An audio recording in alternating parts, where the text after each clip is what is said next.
Class 8th exercise 8th D sum number 3 करेंगे। Limited सम हम इस एक्सरसाइज में से करेंगे और जो क्वेश्चन मैं आपको करवा रही हूँ ये करने हैं और जो होमवर्क दूंगी 2-4 वो आपने करने हैं कंप्लीट। थर्ड क्वेश्चन की स्टेटमेंट आप बुक से देखिए कि रेक्टेंगल की जो विड्थ है लेंथ उससे 4 इंक्रीजिंग है, 4 ज़्यादा है और उसका पेरीमीटर दे रखा है 40 मीटर। मुझे उसकी डायमेंशंस मतलब उसकी लेंथ और ब्रेथ बतानी है। लेट कर रही हूँ कि मैं विड्थ कितनी है मेरे पास x। अगर विड्थ x है तो लेंथ कितनी हो जाएगी x + 4, क्योंकि 4 एक्सीड बोला था ना, एक्सीड मतलब ज़्यादा थी। पेरीमीटर कितना है 40 मीटर। पेरीमीटर कैसे निकालते हैं? अगर मेरे को रेक्टेंगल की ब्रेथ और लेंथ दी हुई है तो मुझे ये सारे प्लस ही करने पड़ेंगे ना, तो यही करूँगी ना मैं। x + 4 + x + 4 is equals to 40। 1 2 3 4 ये बन गया 4x, 4 + 4 हो गया 8। ये 8 इधर जाके माइनस हो गया, 40 में से 8 माइनस किए 32।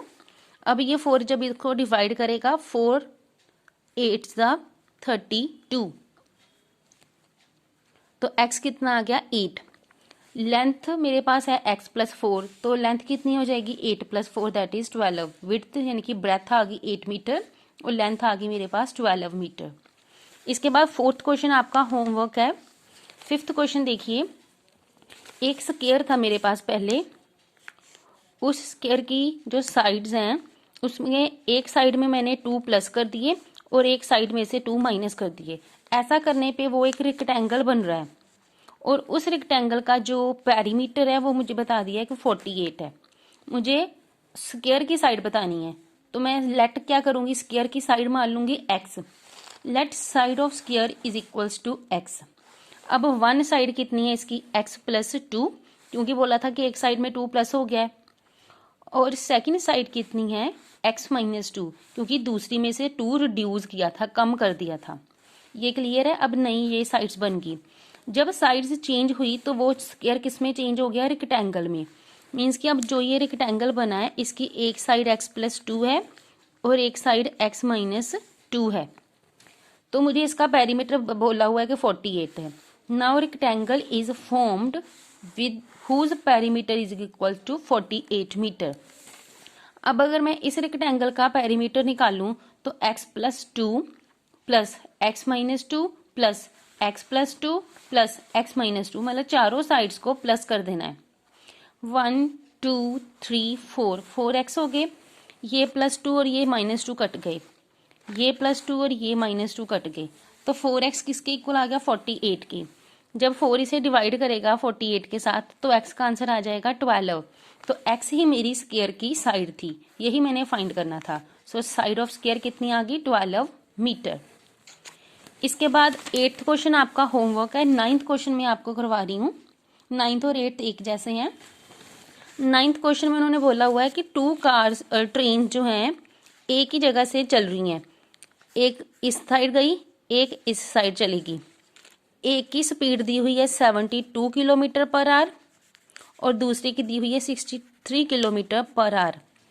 जब ये दोनों एक इस तरफ जा रही है और एक इस तरफ जा रही है, ऑपोजिट डायरेक्शन में जा रही हैं, तो मुझे ये बताना है कि कितने टाइम बाद इनका जो बीच का डिस्टेंस है वो 810 किलोमीटर रह जाएगा। मतलब एक अगर यहाँ से स्टार्ट होकर यहाँ पे पहुँच गई है और दूसरी यहाँ से स्टार्ट होकर यहाँ पे पहुँच गई है, तो इनका बीच का डिस्टेंस कब कितने टाइम पे जाके इनके बीच का डिस्टेंस 810 रह जाएगा। तो बहुत ही इजी क्वेश्चन है, पर बस थोड़ा ध्यान देना पड़ेगा आपको। सबसे पहले जो चीज़ मुझे फाइंड करनी है कि कितने टाइम बाद, तो मैं मान लूँगी कि x आवर्स बाद, x घंटों के बाद जो डिस्टेंस है उनके बीच में इतना हो जाएगा। Let 2 trains be 810 kilometre apart. 2 trains 810 kilometre एक दूसरे से दूर होंगी आफ्टर x आवर्स। x घंटों के बाद वो इतनी एक दूसरे से दूर हो जाएंगी। पहले मैं जो गिवन है वो लिख रही हूँ। फर्स्ट ट्रेन की स्पीड मुझे दी हुई है 72 km/h। सेकेंड ट्रेन की स्पीड मुझे दी हुई है 63 km/h। ये मैंने लिख के रख लिया। अब मेरे पास एक फॉर्मूला होता है स्पीड का, डिस्टेंस ओवर टाइम, कितना डिस्टेंस कवर किया और कितने टाइम में कवर किया। ये आप लोग साइंस में भी करते हो formula, speed equals to distance over time. तो अगर मुझे यहाँ से डिस्टेंस निकालना पड़े तो स्पीड और टाइम मल्टीप्लाई हो जाएंगे ना, तो स्पीड डिस्टेंस पता चल जाएगा। ये मेरे पास अब नया फॉर्मूला कह लो बन गया है। कौन सा? Distance equals to speed multiply time. पहली ट्रेन का डिस्टेंस कितना होगा? पहली ट्रेन की स्पीड है 72 और टाइम लग रहा है उनको x आवर्स। x आवर्स के बाद वो अपना जो है इतनी दूर जा रही है, इसका मतलब x आवर में और इतनी स्पीड से उसने कितना डिस्टेंस कवर कर लिया? Speed multiply time. देयरफॉर मैं नेक्स्ट लिख रही हूँ, so distance travelled by first train equals to 72x। मतलब स्पीड और टाइम को मल्टीप्लाई किया है तो बन गया 72x। सेकंड ट्रेन ने कितना डिस्टेंस कवर कर लिया? 63x। पहली ट्रेन यहाँ से चल के यहाँ तक चलेगी कहीं भी, उसने कवर किया 72x। दूसरी ट्रेन ने स्टार्ट किया और यहाँ तक चलेगी, उसने किया 63x। लेकिन मुझे तो पता है कि इन दोनों के बीच में 810 है।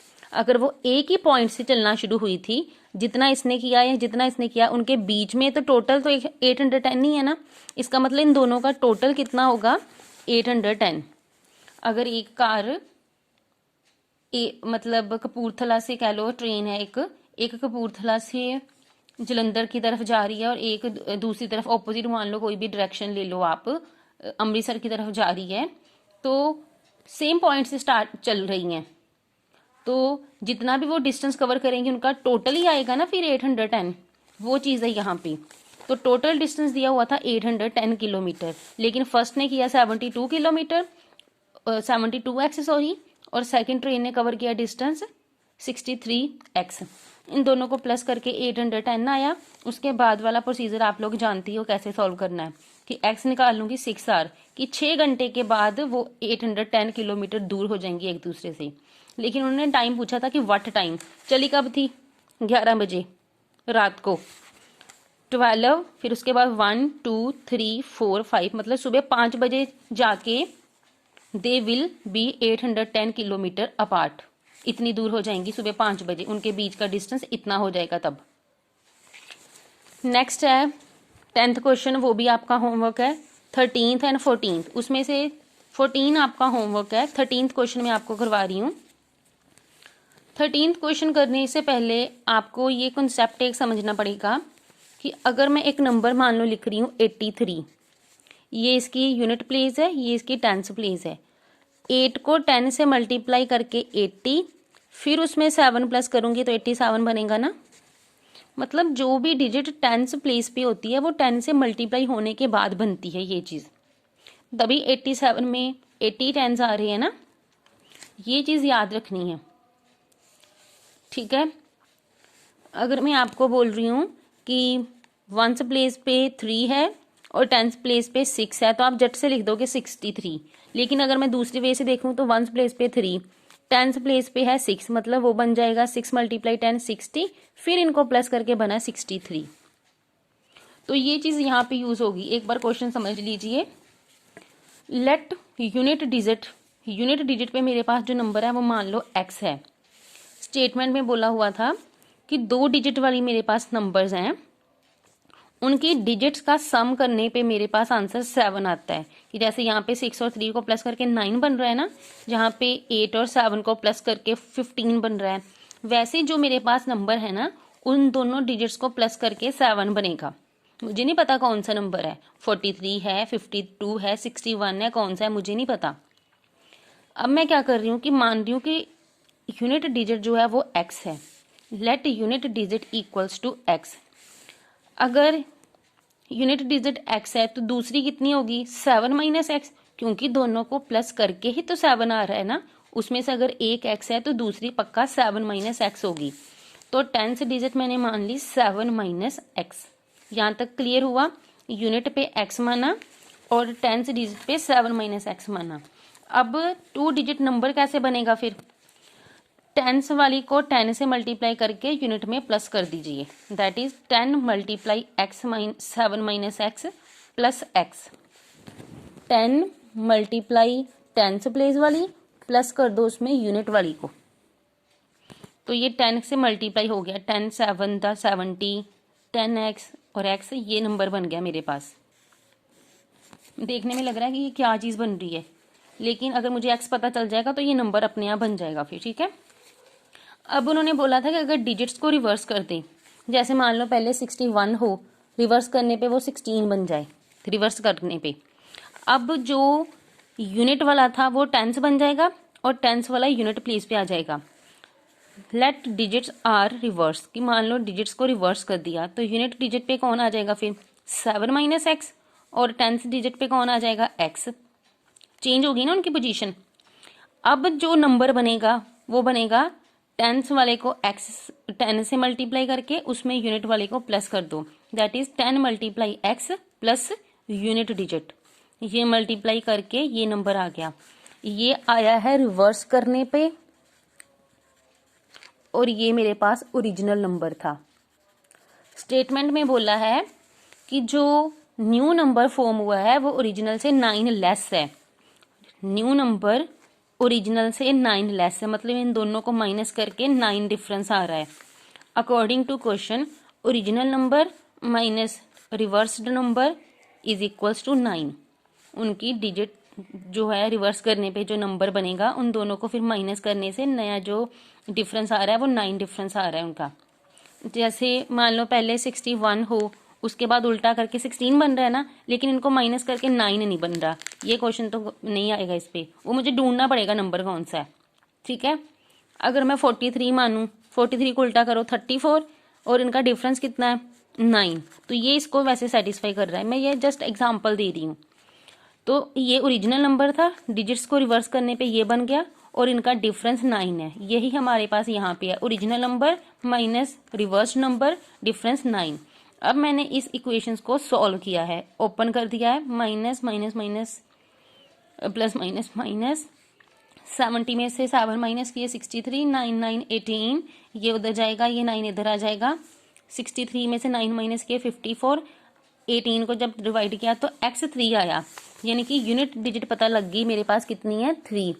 तो टेंथ डिजिट कितनी हो जाएगी 4, 7 में से x माइनस करना था, तो नंबर कौन सा बना फिर 43। Therefore number is equals to 43। ये मेरे पास इसका आंसर है। एक बार दोबारा ये सारा देख लो वीडियो, एक बार दोबारा सुन लेना। यूनिट डिजिट के नंबर कंसीडर करके नंबर बनाया, x मल्टीप्लाई टेंथ डिजिट वाला नंबर प्लस यूनिट वाला जो नंबर बन गया। उसके बाद यूनिट से रिवर्स कर दी, मतलब उल्टी कर दी। x टेंस वाला बन गया, जो यूनिट वाला था वो डिजिट टेंस वाला बन गया, जो टेंस वाला था वो यूनिट पे आ गया। फिर नया नंबर बना। अब नए नंबर के और पिछले नंबर का गैप कितना है 9, उससे इक्वेशन सॉल्व की है। तो आपने अब 14th क्वेश्चन सेम ऐसा ही है, आप खुद करोगे ये। Thank you.